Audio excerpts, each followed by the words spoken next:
Hey, random UT student. How's it going? Say, you want to learn more about your university co-op? Then follow me and get ready to have your life change forever. Let's start with the roots. The co-op's origins date all the way back to that most important year, 1896, when the University of Texas professor William James Battle got fed up with the very high prices and poor services provided by the privately owned bookstore. He figured he could do better, so he formed an association owned by students, faculty, and staff to offer book supplies and clothes at discounted prices. And yeah, you heard me correctly, owned by students. You own a bookstore, my man. Tell that to your parents next time they're wondering what you're doing with your life. Today, the co-op continues this omnibenevolence by keeping the students directly involved. The board of directors is made up of 4 faculty members and 4 students. Talk about fair and balanced, people. The co-op remains a non-profit, having given over $28 million cash money in gifts and student rebates back to the school since Y2K. So when you're considering where to buy your next set of textbooks, think about these bullet points. It's your store. The books are cheap enough. You made a mistake, grab the wrong book, they'll take them back. It's located right smack on the drag, so you can get a burrito and a hemp necklace after you've done your book shopping. And save all of those receipts, because the co-op will give you up to 10% back in store credit on most of the purchases made throughout the year.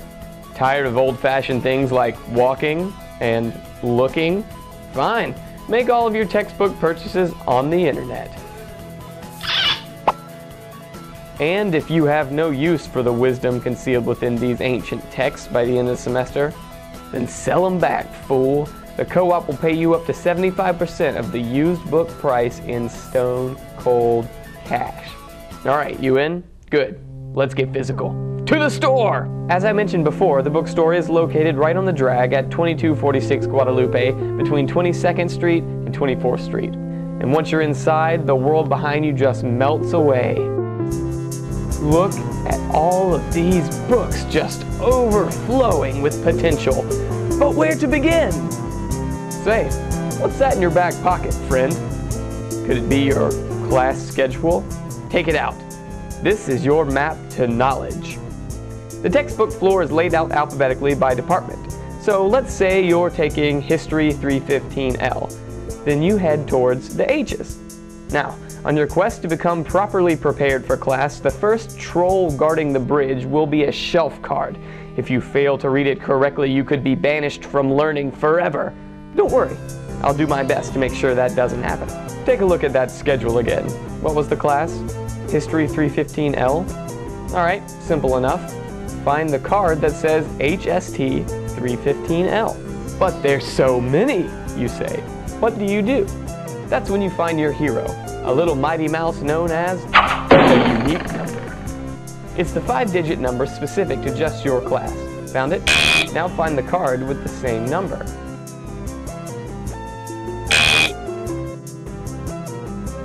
You did it! Yeah! Follow the card. How many books are required? What books are they? You got them? If you want to be very prudent and a little nerdy, you can double check the ISBN of the book with the ISBN on the card. If it's correct, you just might be capable of passing this class. But you're not done yet. Most of the time, you'll have the choice to purchase either a new book or a used book. Used books will contain a mysterious used sticker somewhere along the spine.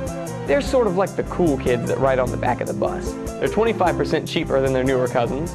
They're recycled. And if they're in good condition, no water damage, missing pages, or cover tears, then at buyback, you'll typically get the same amount of money as someone selling a new book. Speaking of buybacks, don't forget it earns you cash, up to 75% of the used book price. You're prolonging the recycling process by keeping orphaned books out of the landfills, and it makes sure that there continues to be a good supply of used books for all the fledgling little students in future classes. Aww. However, some books are only available new, like new editions from the publisher and book bundles.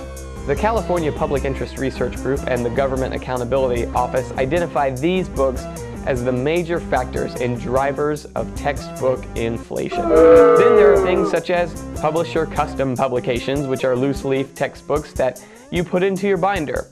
But these are usually cheaper than bound versions, and they'll still get bought back at the end of the semester as long as you have all the pages. And of course, co-op custom packets that the faculty have put together specifically for your class. But come on, they're custom! That's bad to the bone, baby! I don't care who you are. You got all that down? Good. If not, just look for a helpful textbook staff member. Alright, take them upstairs to the cash registers, kiddo. Whip out your Visa, MasterCard, Discover, American Express, personal checks, cash, Sacagawea dollars, forever stamps, or unobtainium. Oh, and hey, don't forget to save your receipt for rebates. Got it? All right, be careful out there, make us proud, and remember, I'll always love you. Thanks for supporting your university co-op. There he goes, another great American hero. Who's next? Is it you?